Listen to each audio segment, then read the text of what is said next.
Rajasthan GK के महत्वपूर्ण प्रश्न जिसमें इतिहास, राजस्थान की कला संस्कृति और राजस्थान का करंट अफेयर हो गया, चाहे राजस्थान का नया भूगोल हो गया, उन प्रश्नों के बारे में बात करते हुए आगे की ओर बढ़ रहे थे।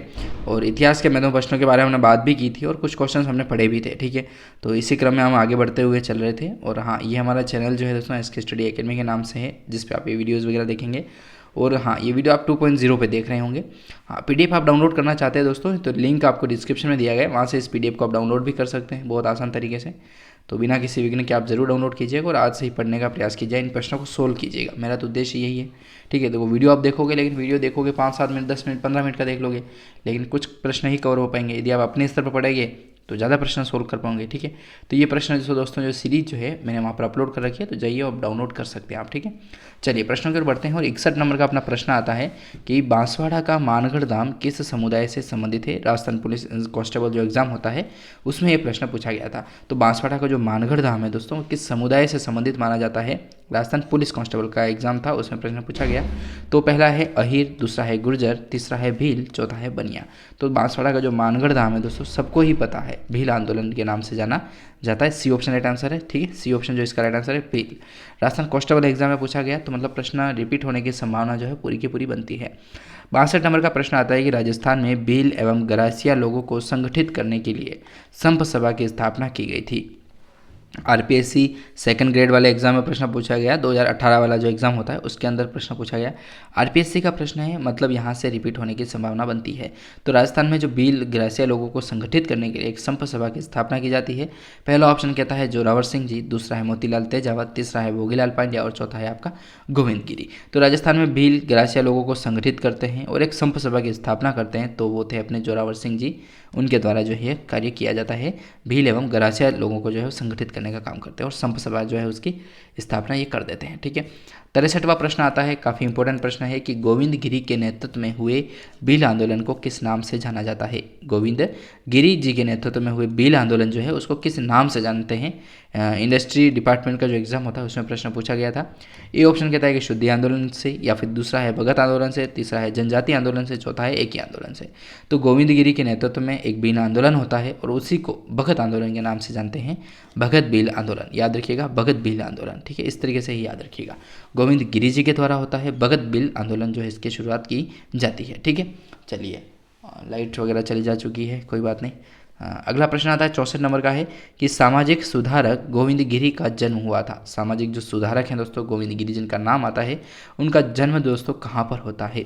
तो बी ऑप्शन राइट आंसर है, बंजारा परिवार में एक जन्म होता है सामाजिक सुधारक जिनका नाम है गोविंद गुरु जी। ठीक है, गोविंद गुरु, गोविंद गिरी कहते हैं इनको।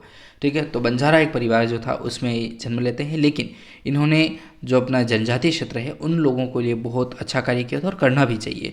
जो आपसे पिछड़े हुए हैं या फिर आपसे जो आगे नहीं बढ़ पाए हैं उनको ज़रूर आगे लाना चाहिए। तो भील आंदोलन में बहुत महत्वपूर्ण भूमिका निभाई थी गोविंद गिरी जी के द्वारा, और एक बंजारा परिवार से थे। चाहे भले ये SC/ST कास्ट से नहीं थे, लेकिन उन्होंने उनके लिए बहुत अपना जीवन खपाया था। ठीक है, और ऐसा ही करना चाहिए, आगे बढ़ने के लिए सबको साथ लेकर के विकास की ओर बढ़ना चाहिए। ठीक है, तो ये इन्होंने सिखाया था हमें भी, और इन्हीं के चरणों पर जो है वो हमें चलना चाहिए, इन्हीं की बातों पर। चलिए अगला प्रश्न देखें, तो 65 नंबर का प्रश्न आता है कि गोविंद गुरु ने भील को संगठित करने के लिए कौन सा संगठन जो है वो स्थापित किया था। गोविंद गिरी जी जो थे उन्होंने भीलों को संगठित करने के लिए एक संगठन का स्थापना करते हैं। वह कौन सा संगठन था, जैसा कि मैंने इससे पहले वाले क्वेश्चन में जो है आपको बताया भी था संप सभा के बारे में। ठीक है, तो संप सभा जो है दोस्तों वही गठन किया जाता है संप सभा का गोविंद गुरु जी के द्वारा। ठीक है, गोविंद गिरी गोविंद गुरु नाम एक ही आता है। राजस्थान पुलिस कांस्टेबल जो एग्ज़ाम होता है 2018 का, उसमें ये प्रश्न पूछा गया था। तो याद रखिएगा, राजस्थान पुलिस का एग्ज़ाम है, मतलब कि रिपीट हो सकता है। ठीक है, संप सभा के अंदर पूछा गया, संप सभा का जो है वो गठन होता है गोविंद गुरु के द्वारा। किसके लिए होता है, तो भीलों को संगठित करने के लिए होता है। ठीक है, जैसा कि यहाँ पर ए आंसर जो इसका राइट आंसर है संप सभा। दूसरा प्रश्न देखिए 66 नंबर का, तो 1890 के दौर में बिजोलिया के जागीरदार कौन थे। 1890 के दौरान यदि बात करें तो बिजोलिया के जो जागीरदार थे वह कौन थे दोस्तों, इंडस्ट्री एक्सटेंशन ऑफिसर का जो एग्ज़ाम होता है 2018 के तहत, उसमें प्रश्न पूछा गया था। तो बिजोलिया के जो जागीरदार थे वह 1890 की बात करें तो कौन थे? पहला नाम आता है शक्तावत, दूसरा चौहान, तीसरा परमार और राणावत। ठीक है, तो सी आंसर यहाँ पर जो है राइट माना गया है। तो याद रखिएगा अब इस सी आंसर को जो राइट माना गया है, मतलब परमार जो है इसका राइट आंसर है। ठीक है, तो 1890 के दौर में जब बिजोलिया के जागीरदार कौन थे? तो परमार के जो शासक थे वही, परमार के जो लोग थे वही यहाँ के शासक थे। ठीक है, चलिए अगला प्रश्न बात करें। 67 नंबर का प्रश्न है कि साधु सीताराम दास का जन्म कहाँ हुआ था? साधु सीताराम दास जो है उनका जन्म कहाँ पर होता है? जूनियर इंजीनियर इलेक्ट्रिशियन का जो एग्ज़ाम है उसमें प्रश्न पूछा गया था। तो जल्दी से बताने का प्रयास कीजिएगा आप। तो पहला ऑप्शन कहता है कि बीकानेर में, दूसरा है टोंक में, तीसरा है मंडोर में और चौथा है आपका बिजोलिया में। ठीक है, तो डी आंसर राइट आंसर माना गया है, मतलब बिजोलिया के अंदर जो इसका आंसर राइट माना गया है। तो याद रखिएगा आप इसको, साधु सीताराम दास जो है उनका जन्म होता है बिजोलिया के अंदर। 68 नंबर का प्रश्न आता है कि श्रीमती रमा देवी राजस्थान के किस किसान आंदोलन से संबंध रखती है? पहला है बेगू किसान आंदोलन, दूसरा है बिजोलिया किसान आंदोलन, तीसरा है बीकानेर किसान आंदोलन या चौथा है आपका नरहड़ किसान आंदोलन। ठीक है, नरहड़ के मतलब जगह, कुल मिला के जगह पूछी जा रही है आपको, किसान आंदोलन से संबंधित है। तो श्री रमा देवी जो राजस्थान की एक महिला थी और इन्होंने किसान आंदोलन में अपना भाग्य दिया था और सौभाग्य प्राप्त हुआ था लोगों को। तो श्रीमती रमा देवी जो हैं वो दोस्तों मानी जाती है बिजोलिया किसान आंदोलन की प्रमुख प्रणेता। ठीक है, तो आरपीएससी ग्रेड 2 वाला जो एग्ज़ाम था उसमें प्रश्न पूछा गया था, तो इम्पोर्टेंट तो बनता है प्रश्न। ठीक है, अगला प्रश्न देखें यदि इसी कड़ी में, तो 69 नंबर का प्रश्न आता है कि निमोचना किसान आंदोलन हत्याकांड राजपूताना की किस रियासत में हुआ था? मतलब राजस्थान। ठीक है, राजस्थान की ऐसी कौन सी रियासत है जहाँ पर निमोचना जो किसान आंदोलन है वह होता है? पटवार वाले एग्जाम में प्रश्न पूछा गया है।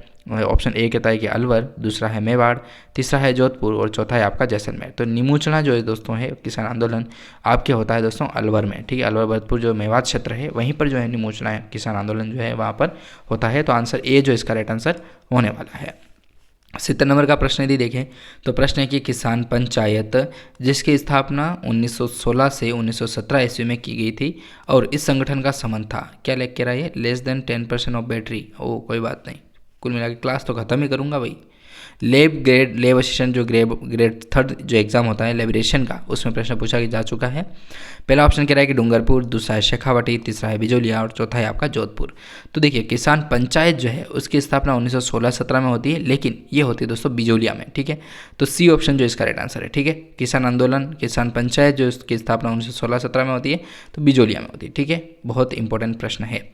71 नंबर का प्रश्न आता है, यह काफ़ी इंपॉर्टेंट प्रश्न है। राजस्थान का प्रथम किसान आंदोलन कौन सा था? तो MVSI ये कौन सा एग्जाम है यार, पता नहीं। पहला ऑप्शन है दुधवा खारा, दूसरा है एक ही किसान आंदोलन, तीसरा है बिजोलिया किसान आंदोलन, चौथा है आपका बेगू किसान आंदोलन। ठीक है, तो बी ऑप्शन राइट आंसर माना गया है, मतलब एक ही किसान आंदोलन जो है वह राजस्थान का प्रथम किसान आंदोलन माना जाता है, एक ही किसान आंदोलन। ठीक है, चलिए अगला प्रश्न यदि देखें तो 72 नंबर का प्रश्न है अपना कि बिजोलिया ठिकाने का संस्थापक कौन थे?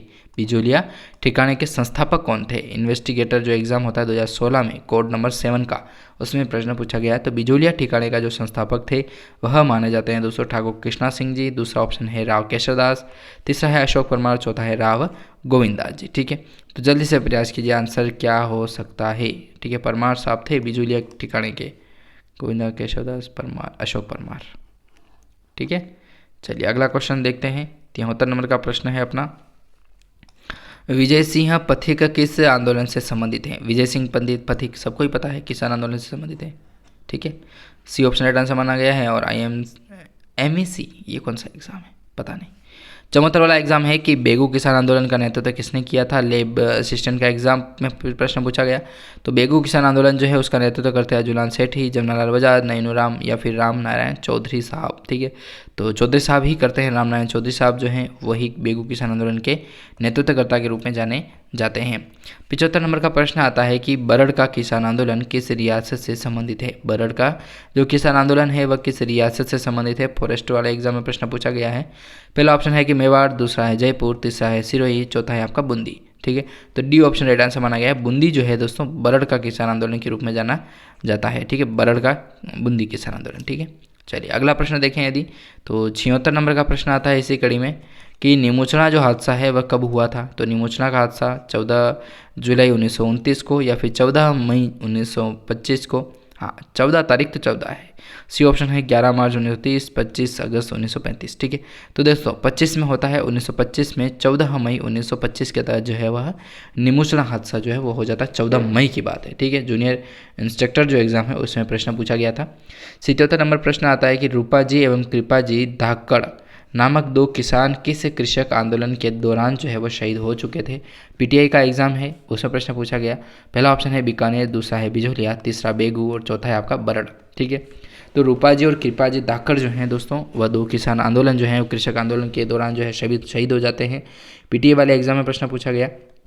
जैसा कि आपको दिख रहा है यहाँ पर सी आंसर जो इसका राइट आंसर माना गया है। तो मतलब बेगू किसान आंदोलन जो उसकी बात चल रही है। ठीक है, तो रूपाजी और कृपाजी धाकड़ जो है वो 2 किसान थे जिन्होंने कृषक आंदोलन के दौरान जो है वो अपनी जान जो है वो जोखिम में डाल करके इन्होंने किया था, लेकिन शहीद हो जाते हैं। ठीक है, चलिए अगला प्रश्न देखें। तो अगला प्रश्न काफ़ी इंपॉर्टेंट प्रश्न है 78 नंबर का 78 वाला कि राजस्थान के किस नरसंहार को गांधी जी ने दोहरी डायरशाही की संज्ञा दी है। जेएन एग्ज़ाम जो सिविल का एग्ज़ाम होता है उसमें प्रश्न पूछा गया था। तो नरसंहार की जो गांधी के द्वारा जो दी जाती है नरसंहार को वो है दोहरी डायरशाही जो कहते हैं वह कहते हैं दोस्तों निमुचना हत्याकांड को कहा जाता है। ठीक है, निमुचना का नाम आता है।